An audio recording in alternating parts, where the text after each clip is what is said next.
വിശുദ്ധ മത്തായി എഴുതിയ സുവിശേഷം 20-ാം അധ്യായം. തൻ്റെ മുന്തിരിത്തോപ്പിലേക്ക് വേലക്കാരെ കൂലിക്ക് വിളിക്കുവാൻ പ്രഭാതത്തിൽ പുറപ്പെട്ട വീട്ടുടമയായ മനുഷ്യനോട് സ്വർഗരാജ്യം സാമ്യമുള്ളതാകുന്നു. ദിവസം ഒന്നിന് 1 ദീനാറോ എന്ന് വേലക്കാരോട് പറഞ്ഞിട്ട് അവരെ തൻ്റെ മുന്തിരിത്തോട്ടത്തിലേക്ക് അയച്ചു. 3-ാം മണിനേരത്ത് അവൻ പുറപ്പെട്ടു. വേലയില്ലാതെ തെരുവിൽ നിൽക്കുന്ന വേറെ ചിലരെ കണ്ട് അവരോട്, നിങ്ങളും മുന്തിരിത്തോട്ടത്തിലേക്ക് പോയിക്കൊള്ളുവിൻ, നിങ്ങൾക്ക് ന്യായമായിട്ടുള്ളത് തരാം എന്നു പറഞ്ഞു. അവർ പോയി. അവൻ വീണ്ടും 6-ാം മണിനേരത്തും 9-ാം മണിനേരത്തും പുറപ്പെട്ട് അങ്ങനെ തന്നെ ചെയ്തു. 11-ാം മണിനേരത്തും അവൻ പുറപ്പെട്ട് മെനക്കെട്ട് നിൽക്കുന്ന വേറെ ചിലരെ കണ്ട് അവരോട്, നിങ്ങൾ ദിവസം മുഴുവൻ വേലയില്ലാതെ നിൽക്കുന്നതെന്ത് എന്ന് ചോദിച്ചു. അവർ അവനോട്, ആരും ഞങ്ങളെ കൂലിക്ക് വിളിക്കാതിരുന്നതു കൊണ്ടാണ് എന്നവർ പറഞ്ഞു.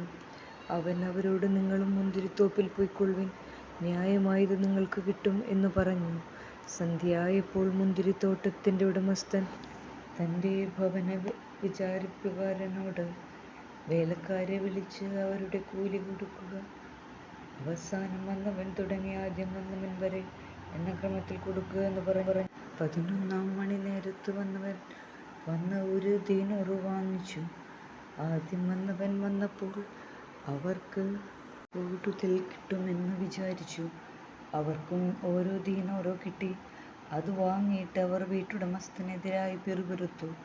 അവസാനം വന്ന ഇവൻ 1 മണിക്കൂർ മാത്രമല്ലേ വേല ചെയ്തുള്ളൂ? പകലത്തെ ഭാരവും ചൂടും സഹിച്ചവരായ ഞങ്ങളോട് അവരെ അങ്ങ് തുല്യരാക്കിയല്ലോ എന്ന് പറഞ്ഞു. അവൻ ഉത്തരമായി അവരിൽ ഒരുവനോട്, എൻ്റെ സ്നേഹിതാ, ഞാൻ നിന്നോട് ഒരു അന്യായവും ചെയ്തില്ലല്ലോ. 1 ദീനാറോ അല്ലയോ നീ എന്നോട് പറഞ്ഞൊത്തത്? നിന്റേത് നീ വാങ്ങിക്കൊണ്ടുപോയിക്കൊള്ളുക. നിനക്കെന്നതുപോലെ ഈ അവസാനത്തവനും കൊടുക്കുവാൻ ഞാൻ ആഗ്രഹിക്കുന്നു. അഥവാ എൻ്റേതുകൊണ്ട് എനിക്കിഷ്ടമുള്ളതുപോലെ ചെയ്യുവാൻ എനിക്ക് അധികാരമില്ലയോ? ഞാൻ നല്ലവനാകൊണ്ട് നിനക്ക് അസൂയയോ എന്ന് പറഞ്ഞു. ഇങ്ങനെ പിമ്പന്മാർ മുമ്പന്മാരും മുമ്പന്മാർ പിമ്പന്മാരും ആയിത്തീരും. എന്തെന്നാൽ വിളിക്കപ്പെട്ടവർ അനേകർ, തിരഞ്ഞെടുക്കപ്പെട്ടവരോ ചുരുക്കം. യെരൂശലേമിലേക്ക് കയറിപ്പോകുവാനിരിക്കെ യേശു തൻ്റെ ശിഷ്യന്മാർ 12 പേരെയും കൂട്ടിക്കൊണ്ടുപോയി.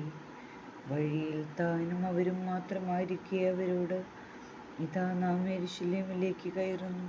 മനുഷ്യൻ്റെ പുത്രൻ പ്രധാനാചാര്യന്മാർക്കും സ്വപ്രയന്മാർക്കും ഏൽപ്പിച്ചു കൊടുക്കപ്പെടും. അവർ അവനു മരണശിക്ഷ വിധിക്കും. അവർ അവനെ പുറജാതികൾക്ക് ഏൽപ്പിക്കും. അവനെ പരിഹസിക്കും, ചമ്മട്ടി കൊണ്ടടിക്കും, കുരിശിൽ തൂക്കുകയും ചെയ്യും. 3-ാം നാൾ അവൻ ഉയിർത്തെഴുന്നേൽക്കും എന്ന് പറഞ്ഞു. അനന്തരം സെബെദിപുത്രന്മാരുടെ മാതാവും അവളുടെ പുത്രന്മാരും തൻ്റെ അടുക്കൽ വന്ന് അവൾ തന്നെ വന്ദിച്ച് തന്നോടൊരു കാര്യം അപേക്ഷിച്ചു. താൻ അവളോട്, നീ എന്താണ് ആഗ്രഹിക്കുന്നതെന്ന് ചോദിച്ചു. അവൾ തന്നോട്, എൻ്റെ ഈ 2 പുത്രന്മാരും ഒരുവൻ അങ്ങയുടെ വലത്തും ഒരുവൻ അങ്ങയുടെ ഇടത്തുമായി അങ്ങയുടെ രാജ്യത്തിൽ ഇരിപ്പാൻ കൽപ്പിക്കണമേ എന്ന് പറഞ്ഞു. യേശു ഉത്തരമായിട്ട്, നിങ്ങൾ എന്താണ് യാചിക്കുന്നതെന്ന് നിങ്ങൾ അറിയുന്നില്ല. ഞാൻ കുടിക്കുവാനിരിക്കുന്ന പാനപാത്രം കുടിക്കുവാനോ ഞാൻ ഏൽക്കുവാനിരിക്കുന്ന മാമോദീസ ഏൽക്കുവാനോ നിങ്ങൾക്ക് കഴിയുമോ എന്ന് ചോദിച്ചു. അവർ തന്നോട്, ഞങ്ങൾക്ക് കഴിയും എന്ന് പറഞ്ഞു. താൻ അവരോട്, എൻ്റെ പാനപാത്രം നിങ്ങൾ കുടിക്കും, ഞാൻ ഏൽക്കുന്ന മാമോദീസ നിങ്ങൾ ഏൽക്കുകയും ചെയ്യും. എന്നാൽ എൻ്റെ ഈ വലത്തും ഇടത്തും ഇരിക്കുക എന്നത് എൻ്റെ പിതാവിനായി അവർക്കല്ലാതെ നൽകുന്നത് എൻ്റെ കാര്യമല്ല എന്ന് പറഞ്ഞു. 10 പേർ ഇത് കേട്ടപ്പോൾ ആ 2 സഹോദരന്മാരുടെയും നേരെ കോപിച്ചു. യേശു അവരെ വിളിച്ച് അവരോട്, ജാതികളുടെ തലവന്മാർ അവരുടെ യജമാനന്മാരാകുന്നു, അവരുടെ പ്രഭുക്കന്മാർ അവരുടെ മേലധികാരികൾ എന്നും നിങ്ങൾക്കറിയാം. നിങ്ങളുടെ ഇടയിൽ ഇങ്ങനെയാകരുത്. പിന്നെയോ, നിങ്ങളിൽ വലിയവൻ ആകുവാൻ ആഗ്രഹിക്കുന്നവൻ നിങ്ങൾക്ക് ശുശ്രൂഷകനായിരിക്കണം.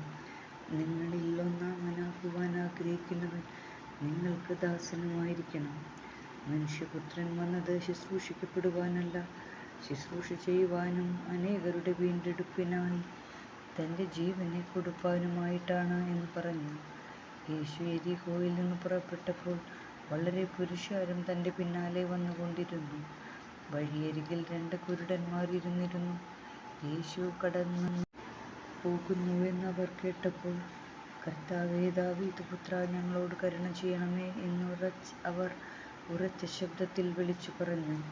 മിണ്ടാതിരിപ്പാൻ ജനസമൂഹം അവരെ വിലക്കി. എന്നാൽ അവരോ ശബ്ദം അധികമുയർത്തി, ഞങ്ങളുടെ കർത്താവേ, ഞങ്ങളോട് കരുണ ചെയ്യണമേ എന്ന് പറഞ്ഞു. യേശു നിന്നു അവരെ വിളിച്ചു, ഞാൻ നിങ്ങൾക്ക് എന്തു ചെയ്യണമെന്നാണ് നിങ്ങൾ ആഗ്രഹിക്കുന്നത് എന്ന് ചോദിച്ചു. ഞങ്ങളുടെ കർത്താവേ, ഞങ്ങളുടെ കണ്ണുകൾ തുറക്കപ്പെടണമേ എന്ന് അവർ പറഞ്ഞു. താൻ മനസ്സലിഞ്ഞു അവരുടെ കണ്ണുകളെ തൊട്ടു. തൽക്ഷണം അവരുടെ കണ്ണുകൾ തുറക്കപ്പെട്ടു. അവർ തൻ്റെ പിന്നാലെ പോകുകയും ചെയ്തു. ആമേൻ. ദൈവമേ, സ്തുതി നിനക്ക് യോഗ്യമാകുന്നു.